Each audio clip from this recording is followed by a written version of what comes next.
꽃뱀은 두 가지의 독을 가지고 있습니다.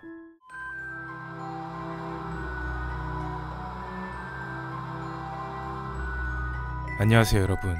여러분들 등산하다 보시면 뱀을 볼 수 있을 겁니다.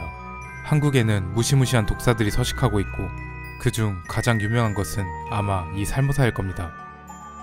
하지만 가장 흔하게 볼 수 있는 독사는 우리가 꽃뱀이라고도 부르는 이 유혈모기죠. 유혈모기는 이렇게 초록색 몸에 빨간색 무늬가 선명하기 때문에 꽃을 닮은 뱀이라고 해서 꽃뱀이라고도 불립니다. 그런데 이 살모사는 독이 있는 뱀, 그러니까 독사라는 게 분명한데 꽃뱀이 독사인지 아닌지에 대해서는 많은 논란이 있었습니다. 이런 논란이 있는 이유는 꽃뱀에 사람이 물려 죽은 사례가 거의 없었기 때문입니다. 심지어 어떤 사람들은 꽃뱀에 물렸는데 아무렇지도 않았다고 했죠. 그리고 또 다른 이유는 꽃뱀이 두꺼비 독을 사용한다는 것입니다. 꽃뱀은 독이 있는 독두꺼비를 잡아먹고 그 두꺼비 독을 저장해서 사용하기 때문에 꽃뱀은 본래 스스로 독을 가진 독사가 아니다, 이런 얘기도 많았죠.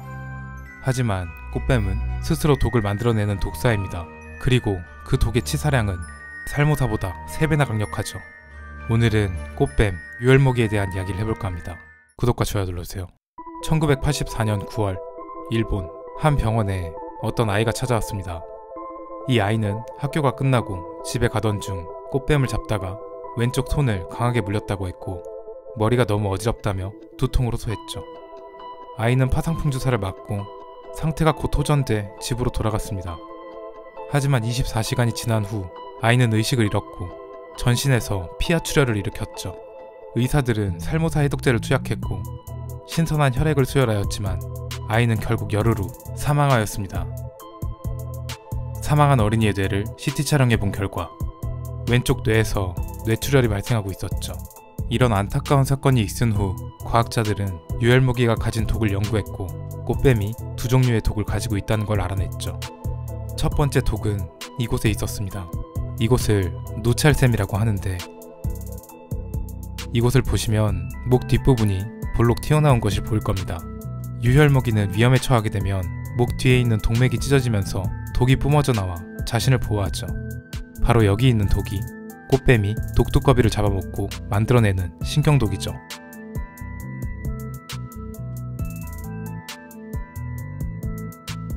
이 독이 사람의 눈에 들어가면 눈이 실명될 수도 있지만 아이의 목숨을 앗아간 독은 이 독이 아닙니다. 바로 두 번째 독이 물리면 사람을 사망에 이를 수도 있게 하는 치명적인 독이죠. 이 독은 목 뒤에서 발견된 첫 번째 독과는 다르게 전신에서 피하 출혈을 일으키게 만드는 출혈독이고 연구 결과 그 치사량은 살모사 독의 3배에 달했죠. 꽃뱀은 이렇게 치명적인 독을 가지고 있는데 어째서 꽃뱀에 물려 죽은 사례가 거의 없었던 걸까요? 이것을 알기 위해서 우리는 독사가 독을 어떻게 주입하는지 독 주입 메커니즘을 알아봐야겠습니다. 흔히 우리에게 독사로 가장 유명한 뱀은 살모사입니다. 살모사는 바이퍼과라고 하는 살모사과의 뱀입니다. 독리가 주둥이 앞쪽에 위치하고 독주머니라는 독낭이 이곳에 위치하죠. 여기에 독을 보관하고 있고 그리고 이 독낭 뒤에는 근육이 있는데 살모사가 어떤 동물을 물면 이 근육이 팽창하면서 독이 주입되는 것이죠. 그렇다면 유혈모기는 어떨까요?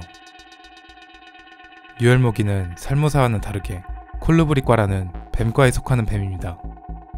이 콜루브리과에 속한 뱀은 머리 모양도 삼각형이 아니라 둥글게 생겼죠.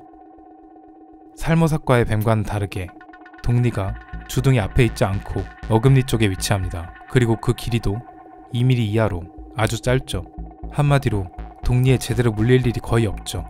게다가 유혈모기는 살모사와는 다르게 독주머니 뒤에 독을 주입하는 근육이 없습니다. 제대로 물린다고 해도 독이 주입되지 않는 경우가 많았기 때문에 사람들은 꽃뱀이 독사가 아니라고 생각했던 것이죠. 꽃뱀은 천성이 겁이 많아 사람을 발견하면 도망가려 합니다. 하지만 잡으려고 하면 코브라처럼 목을 세우고 공격하는데 제대로 물리면 사망할 수도 있으니 절대 함부로 꽃뱀을 잡지 마시길 바랍니다. 우리나라에는 아직 꽃뱀의 독을 해독하는 해독제가 없기 때문에 독이 한번 퍼지게 되면 대체요법에 기댈 수밖에 없기 때문이죠. 우리나라도 빠른 시일 내에 해독제를 개발했으면 좋겠습니다. 유혈모기의 독은 생각보다 위험하니까 말이죠.